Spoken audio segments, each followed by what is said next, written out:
বর্তমান সময়ে দেশের অভ্যন্তরে যে সকল বিশৃঙ্খলা সৃষ্টি হয়েছে বা যে সকল বিচ্ছিন্ন ঘটনাসমূহ ঘটছে, সে সকল ঘটনা ঘটার কারণে কিন্তু অন্তর্বর্তীকালীন সরকারের উপর জনগণ ব্যাপকভাবে ক্ষিপ্ত হয়েছেন এবং সেই ক্ষিপ্ততার কারণে অন্তর্বর্তীকালীন সরকার জনগণের যে ভালোবাসা নিয়ে সরকার গঠন করেছিল সেই ভালোবাসা হারিয়ে ফেলেছে এবং অন্তর্বর্তীকালীন সরকারের বিদায় হলে সেই বিদায় সম্পূর্ণরূপে অসম্মানজনক হবে বলেও কিন্তু বিভিন্ন বিশ্লেষকরা ইতিমধ্যে বলা শুরু করেছেন। এখন কথা হচ্ছে অন্তর্বর্তীকালীন সরকারের এই ব্যর্থতার সাথে জনমতের সম্পর্ক কি এবং সেই জনমতের সাথে আওয়ামী লীগের পুনরায় ক্ষমতায় ফেরার সম্পর্ক কি। এর পূর্বে একটি বিষয় ক্লিয়ার করা প্রয়োজন, সেটি হচ্ছে আমার মনে একটি ব্যক্তিগত প্রশ্ন ঘুরপাক খাচ্ছে। সেটি হচ্ছে সামাজিক যোগাযোগ মাধ্যমে যখন অন্তর্বর্তীকালীন সরকার গঠিত হল, তখন আমরা বিভিন্ন জনকে, বিভিন্ন গোষ্ঠীকে, বিভিন্ন শ্রেণীকে প্রচার প্রচারণা করতে দেখেছি যে অন্তর্বর্তীকালীন সরকার বা ডক্টর মোহাম্মদ ইউনূসের যে সরকার গঠিত হয়েছিল সে সময়, সেই সরকারকে কেউ কেউ 5 বছর দেখতে চান, কেউ কেউ 10 বছর দেখতে চান, কেউ কেউ 15 বছরও বলেছেন ঠাট্টার ছলে। আমার প্রশ্ন হচ্ছে, যারা সেই সময় একদম সিরিয়াস ছিলেন এবং দেশের সেই ক্রান্তিলগ্নে অন্তর্বর্তীকালীন সরকারকে 10 বছর 5 বছর ক্ষমতায় দেখতে চেয়েছিলেন, তারা বর্তমান সময়ে তাদের প্রচার প্রচারণা গুটিয়ে কোথায় যেন হারিয়ে গেছেন। তারা কোথায়? 1 নম্বর প্রশ্ন। এবং 2 নম্বর প্রশ্ন হচ্ছে, অন্তর্বর্তীকালীন সরকারের পক্ষে যখন 5 বছর 10 বছর থাকার প্রচারণা তারা করতে পেরেছেন, তাহলে এখন অন্তর্বর্তীকালীন সরকার কেন ব্যর্থ হচ্ছে?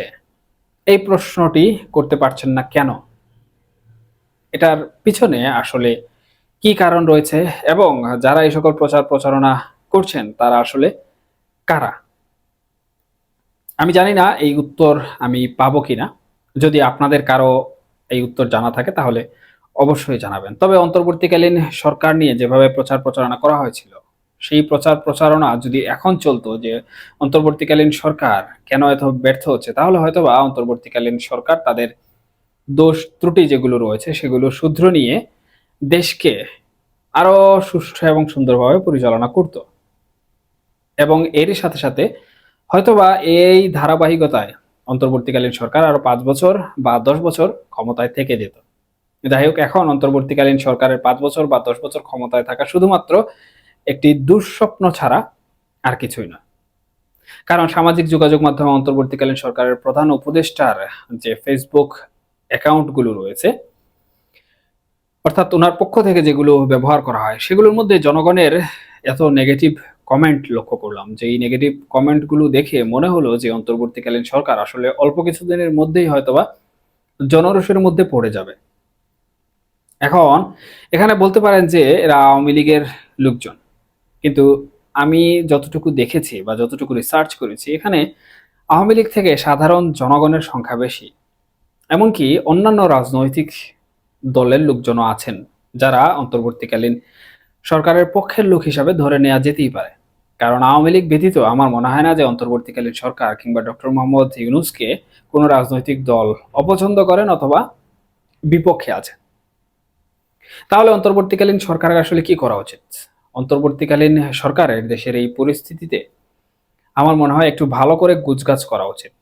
তাদের যে দায়বদ্ধতাগুলো আছে সেই দায়বদ্ধতাগুলো কিন্তু তারা ঠিকঠাক মতো প্রকাশ করেন না, স্বীকারও করেন না এবং এই কারণেই মূলত অন্তর্বর্তীকালীন সরকারের প্রতি জনগণের একটা বিরূপ প্রভাব পড়তে শুরু করেছে এবং জনগণ তাদেরকে প্রথমে যেভাবে ভালোবাসতেন, যেভাবে তাদের পক্ষে কথা বলতেন, এখন আর তাদের পক্ষে কথা বলছেন না, তাদেরকে পছন্দ করছেন না। জনগণ বলছেন যে যত তাড়াতাড়ি অন্তর্বর্তীকালীন সরকার যায়, তত হয়তোবা দেশটি নতুন করে আবারও অন্য কোনো রাজনৈতিক দল গড়বে এবং এই যে কর্মকাণ্ডগুলো ঘটছে, এই কর্মকাণ্ডগুলো থেকে জাতি পরিত্রাণ পাবে।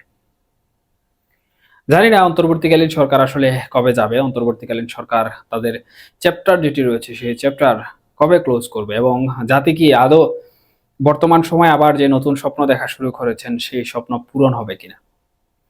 তবে অন্তর্বর্তীকালীন সরকারের জনমতের সাথে আওয়ামী লীগের কোনো সম্পর্ক নেই। অন্তর্বর্তীকালীন সরকারের যে ক্ষোভ তৈরি হচ্ছে মানুষের মনে অন্তর্বর্তীকালীন সরকারকে নিয়ে, সেটার সাথেও আওয়ামী লীগের এবং নির্বাচনে আওয়ামী লীগ ক্ষমতায় যাওয়ার কোনো প্রসঙ্গ নেই। প্রসঙ্গটা হচ্ছে যে সকল কর্মকাণ্ডগুলো ঘটছে সেই সকল কর্মকাণ্ডগুলো কিন্তু অন্তর্বর্তীকালীন সরকার করছে না। হয়তো অন্তর্বর্তীকালীন সরকার সেই বিষয়গুলো নিয়ন্ত্রণ করতে ব্যর্থ হচ্ছে, কিন্তু যারা করছে তারা কিন্তু অন্যান্য রাজনৈতিক দলের অংশ।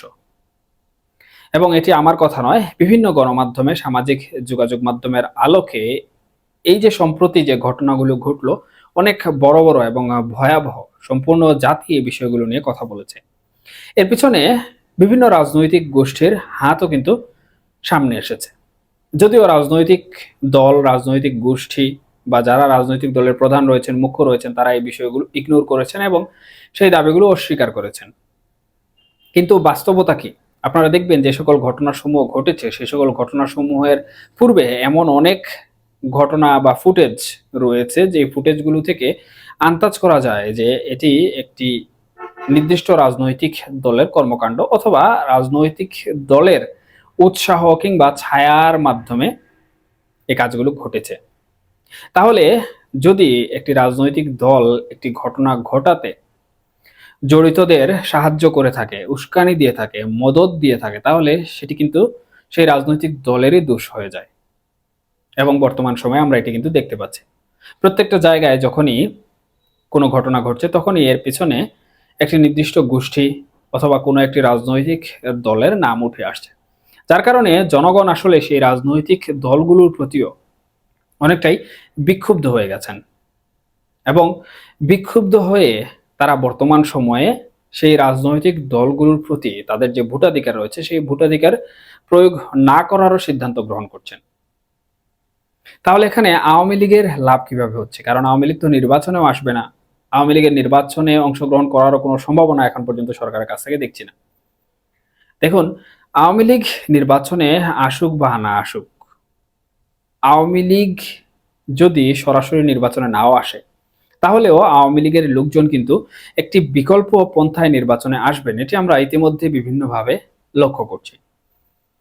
এবং যে সকল রাজনৈতিক দলগুলো বর্তমান সময়ে বিভিন্ন কর্মকাণ্ডে জড়িয়ে পড়ছে, তাদের জনমত হারাচ্ছে, সেই সকল জনমত কিন্তু সেই বিকল্প ধারায় তাদের ভোটাধিকার প্রয়োগ করবে এবং এই বিষয়টি ঘটবে।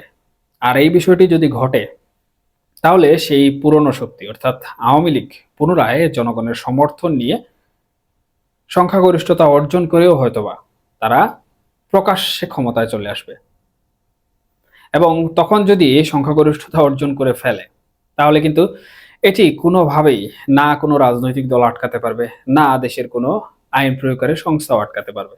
কারণ বাংলাদেশ গণতান্ত্রিক দেশ এবং বাংলাদেশে যারা ভোটের মাঠে সব থেকে বেশি ভোট পায় তারাই কিন্তু সংসদে সরকার গঠন করে। এটি নিয়ম, এটি বাস্তবতা। এর ব্যতিক্রম কখনো হবেও না, হওয়ার সম্ভাবনাও নেই।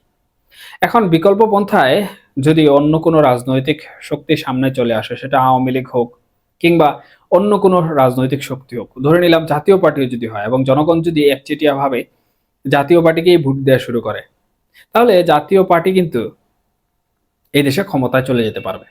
আবার বিকল্প শক্তি হিসাবে যদি হিডেন রাজনীতি করে আওয়ামী লীগও যদি সেই ব্যাপক জনসমর্থন অর্জন করতে পারে, তাহলে তারাও কিন্তু রাজনীতির মাঠে ক্ষমতায় চলে যেতে পারে।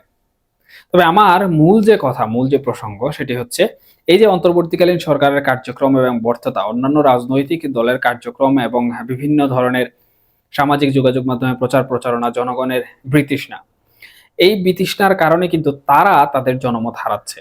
তারা তাদের যে নির্দিষ্ট ভোট ব্যাংক আছে সেই ভোট ব্যাংক নষ্ট করছে এবং সেই সুযোগ যারা মাঠের বাইরে রয়েছে বর্তমান সময়ে তারা নিতে পারে। এবং জনগণ বিতৃষ্ণা হয়ে যদি সেই শক্তিকে, সেটা পুরনো শক্তি হোক অথবা সেটা নতুন কোনো রাজনৈতিক শক্তি হোক, তাদেরকে যদি তাদের ভোটাধিকার প্রয়োগ করে, তাহলে তাদেরকে ক্ষমতায় যাওয়া থেকে কিন্তু কেউ কোনোভাবে আটকাতে পারবে না।